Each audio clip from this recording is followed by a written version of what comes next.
prison 292. 92. Yeah, tell him. Bitch. 92, Parole bitch. prison show 92, bitch. Another lane red. I ain't talking about the bloods, cause the money on your head. Talking about you from mailing fucking bitches. Alright, y'all. Parole Prison Show 92. Ain't done this one in a while, man. I've been doing interviews, stuff like that, getting that work done, and I'm trying to put it out there for you guys.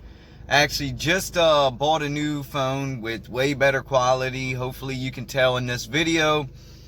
Been spending a lot of money, man, trying to up this page, you know, like up the quality, up everything, you know, just, I'm going for broke pretty much, put it like that, because my pockets are broke now, and it's Christmas coming up, and I got a kid, so never mind me, I got to put all the money I get now into my son. Alright, besides that, we're going to start this video off, though. We're going to get to the point, man. I'm going to tell y'all a little story, how I met somewhat of a celebrity inside a prison. You know, some celebrities might go to PC, they might go to special prisons, like you hear of 6ix9ine in a federal prison, whatever, some safety prison, but that's because he's testifying against people, he's a snitch, he's a rat, you know, we all know this. Now, alright, so, that being said, also, you don't pick who you meet in prison. I didn't say, hey, I want to go meet Lil Wayne in prison, send me to that prison. You know, it don't work that way, by the way. So, you know, don't complain if it ain't the best person, worst person, whatever person. Yeah, I had no control over it. I'm just telling you guys a story. So, when I got locked up, I originally went to Baltimore D.O.C. That's classifications. That's the prison that decides, hey, you're either going to medium, minimum, maximum, super max, or pre-release from this classification center. But while you're in this classification, you are on lockdown. You get out for an hour, then you're on lockdown, get out for an hour. You're on the top tier or bottom tier. Top tier goes out by themselves, get the little coffee, get a shower, and get a phone call. Pretty much done. Bottom tier comes out like 8 hours later, does the same thing, you know? That's how it works in Baltimore City, D.O.C. So, while you're locked down, though, they do let you out of your cell, not for any fun or rec time, but you go downstairs, take the elevator down.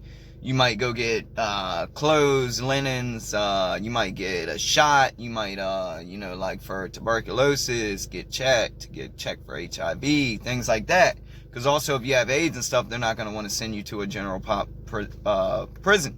And then you spread AIDS through the whole prison or something. Who knows? Weird shit happens in prison. You might get tattooed, then everybody else gets tattooed. Now the whole damn tier has some disease and they don't know what to do or where to put everybody. So they try to avoid that. I'll give them that. But anyway, I talked to the case manager, an older black lady there. Looked like she just didn't give a shit. She did tell me I was going to pre-release. Oh, you're 3 years. You're capable of going to pre-release. You can be in there with 3 years flat.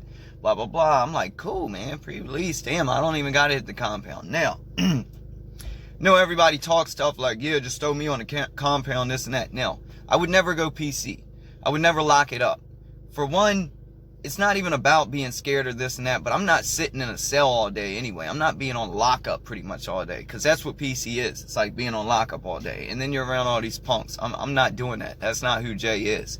So, would never do that. But if I got a shot at going to pre-release just because of my time, then yes, send me to fucking pre-release. That's where I'm supposed to go. I'm ready to go. They got the most freedom. They get to go outside, work road crew, or work at McDonald's or Burger King when you got like a year left. Hell yeah, sign me up. Like, I'm ready. So anyway, instead of sending me there, I get on the bus, takes a couple hours. I know I'm not going to pre-release because pre-release about an hour and a half from Baltimore City where I was at, and I knew that because pre-release is close to where I live now, actually. So I've always been familiar with where it's at. Anyway, we're heading up towards like mountains and stuff, and I'm like, man, yeah, I ain't going to pre-release. And then we stop at Patuxent, the crazy prison, pick some people up and talk to them, and lo and behold, find out when I get in them gates, start seeing them gates, I find out I'm at TheNewJail, and that's a maximum security MCTC, Maryland Correctional Training Center. For those who don't know, there's an old jail they call same thing right across the street, and it's even worse because it's more run down. New jail's a little newer, that's why they call it New Jail. Common sense. Also, you can't talk much on the bus. So if you're thinking, well, why didn't you ask people on the bus where you're going, blah, blah, blah. The COs don't play that. You start talking, they're going to think you're trying to escape.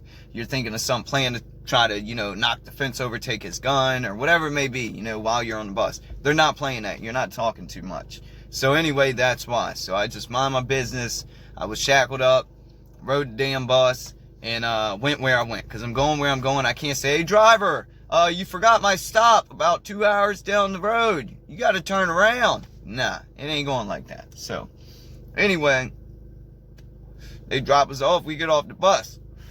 Mind you, I've been to county jail. I've been around gangs. I've been in fights. But I'm not like a hardcore prisoner at this point. I'm not a hardened, convict.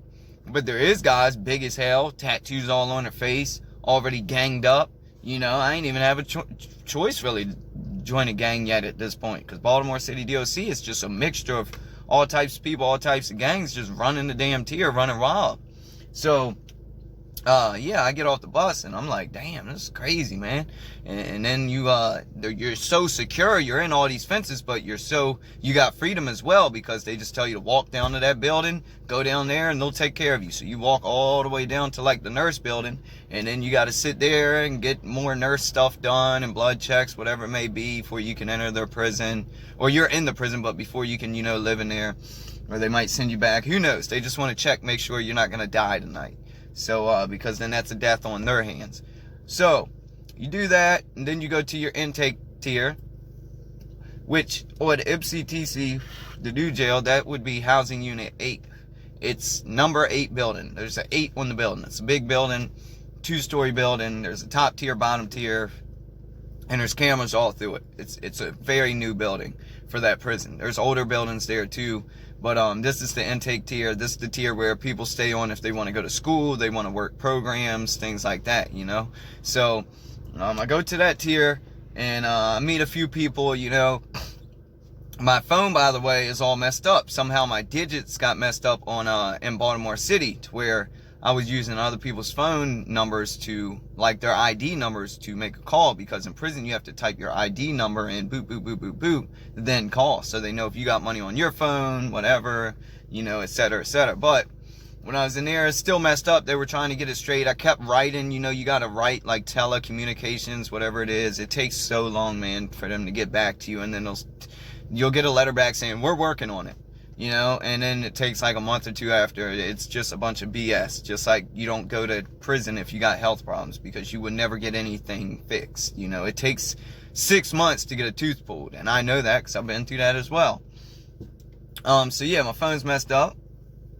I meet an older guy named Scott. He walks around with a limp. He's got a bad leg. He's been in and out the system all his life. Probably about 60 years old. He's real cool though. He's like, what's up, youngster, blah, blah, blah, blah, white dude, whatever. And we're talking, just chopping it up, chilling, telling him, where I'm from, asking about the prison, how's it go, what's the politics like, what gangs are here, what gangs ain't, da-da-da-da-da, just regular BS. And then, eventually that night I'm like, hey, can I hop on your phone, blah, blah, man, I'll throw you something if you need it. He's like, nah, I don't need nothing from you, man. You can hop on the phone. I would have gave him some commissary, food, whatever. It's just out of respect. I don't ask anybody to do something for me and not give them something in return, as far as food or money or whatever it may go, because I don't want anybody to feel like I owe them anything, like, oh, well, I did this for you and now you can't give me something on store day, man. We're not doing all that, you feel me? So I make sure I always break even with everybody when we do business, right away, off jump. I don't like owing people money. I don't like running up debts, drug debts, phone debts, whatever it may be. I don't like doing it. I'd rather have somebody owe me money, to be honest, even though it does put me in a bad spot too. I don't like that either, but I'd rather do it, because then they owe me, then I got the decision to either jump on them or not, or how to handle it, try to get them up out of there, or whatever it may be.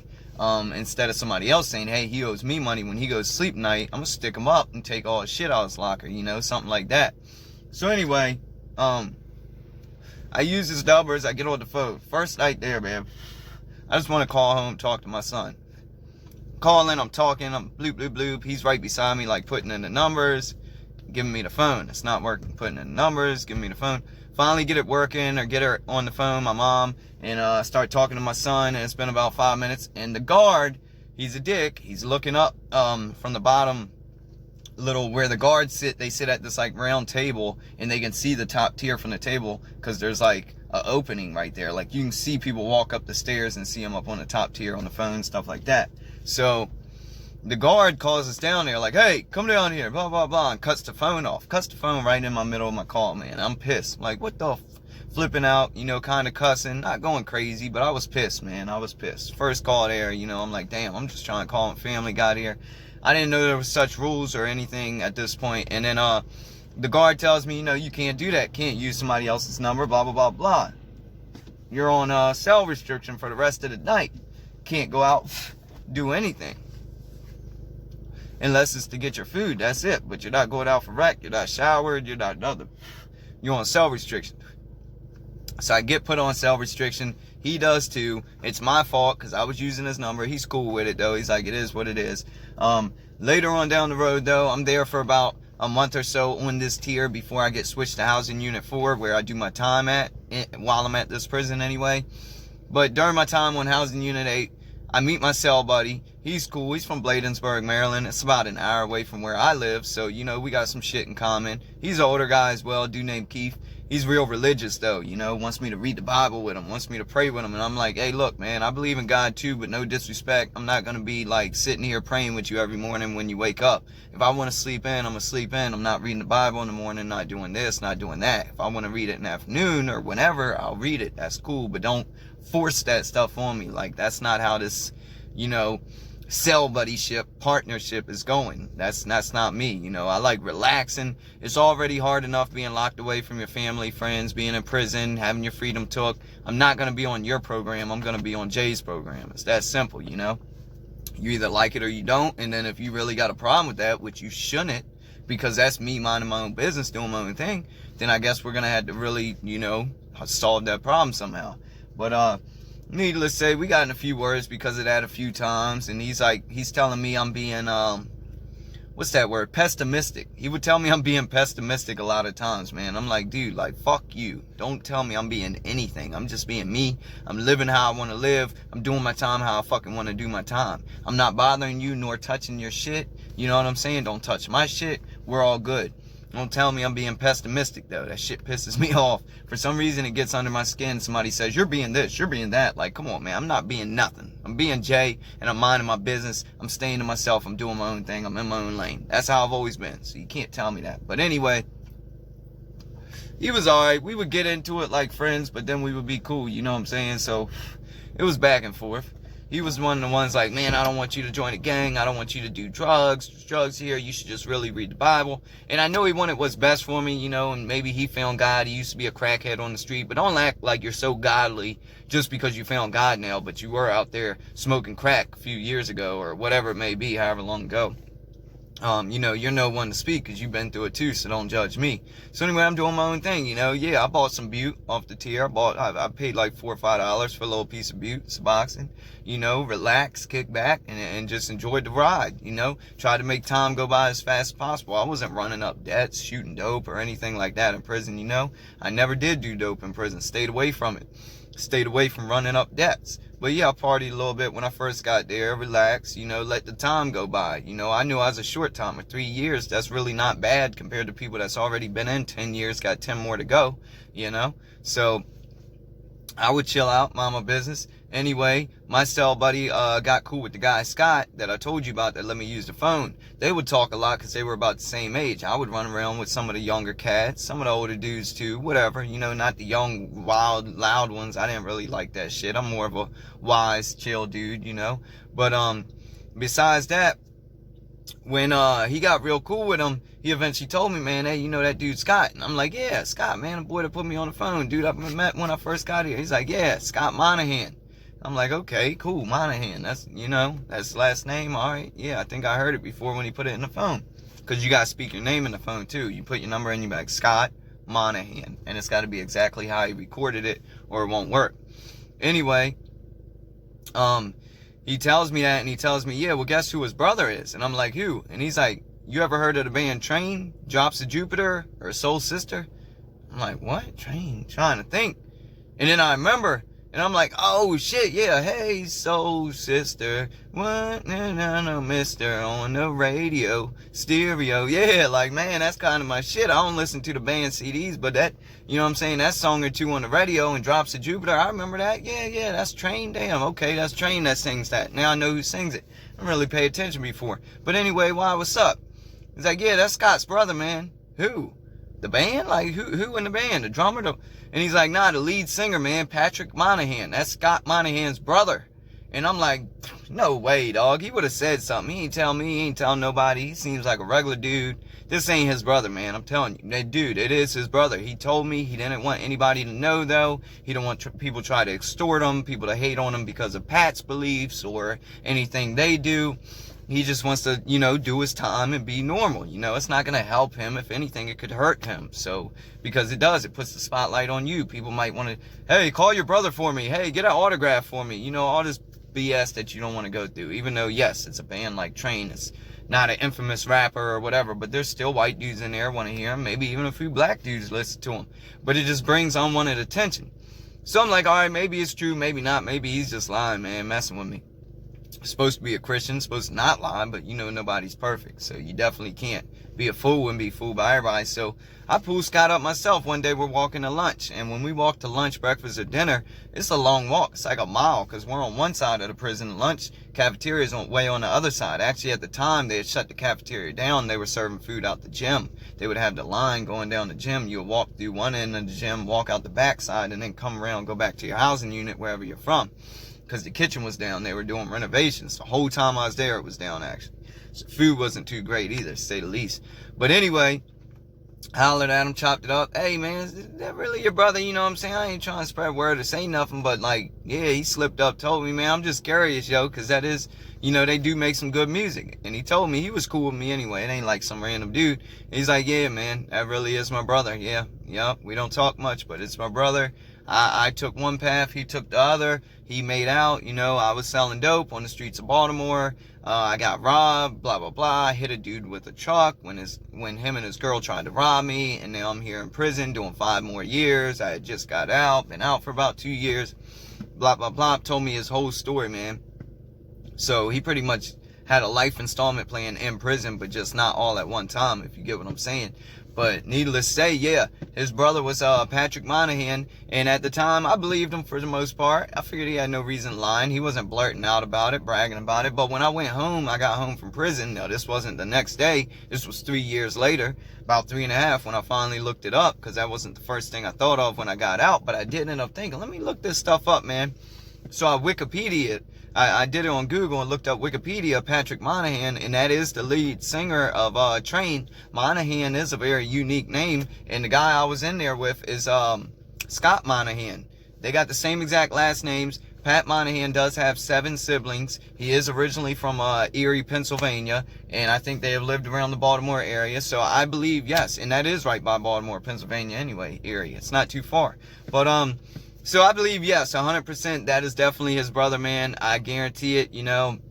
I never saw them together because Pat wasn't in prison, but Scott was. That is 100% true, though. Also, my cell buddy, Dutch, from Virginia. Shout out to you, man. If you ever watch this, hit me up, too. I would love to get you on the show. That's a thorough dude, wrestling champion of Virginia. I don't know what year, but he won the wrestling championship. He's a bad dude. Hit somebody in a bar fight, got 7 years. He's a good dude, but you know what I'm saying? When it comes to fighting, he's a pretty rough dude. I've seen him rough several people up. But anyway, he got 7 years, man, for a bar fight. And in Virginia, and just because he hurt somebody so bad, you know, and his hands are registered, which is so unfortunate. It's just one fight leads to 7 years of your life. I don't think that's fair. But anyway, he said he was in prison with Todd Gurley's brother. Todd Gurley plays for my favorite team, the Los Angeles Rams. And yeah, he said his brother was in prison, which is crazy, man. Just crazy to think about, you know, like, damn, your brother's a celebrity and you're sitting here in prison. You know, ain't got nothing. And he's riding in Rolls Royce and blah, blah, blah. Now, I didn't see that or meet Todd Gurley's brother. But Dutch told me, I know Dutch is a thorough dude. He wouldn't lie. So I would pass it on to y'all and tell y'all that, yeah, he was in the Maryland prison system, as Dutch was. So Todd Gurley's brother was in there probably about 3 years ago back when I was in there. About 4 years ago when I was in there. He might still be in there, might have got out. I don't know, I'd have to look that up. But yeah, definitely, man, I was in there with the lead singer of Train's brother. That is pretty ironic, pretty crazy to me, if you ask me, man. I just want to know if y'all been in prison or jail with any celebrities, any people that got any type of status, you know, local heroes, celebrities, whatever it may be, man. Politicians, music artists, whatever. I just want to hear y'all's stories in the comments, man. I'll bring y'all on the show too, even if you want. But I just want to share that little story, man, just to give y'all something to hold y'all off till I get these interviews going. Trying to do one prison POV. That'll probably be coming soon. I got another dude, a comedian that wants to do it, but just got to work out the time. Love y'all, man. Parole Prison Show 92, baby. Gotta go. Got a phone call.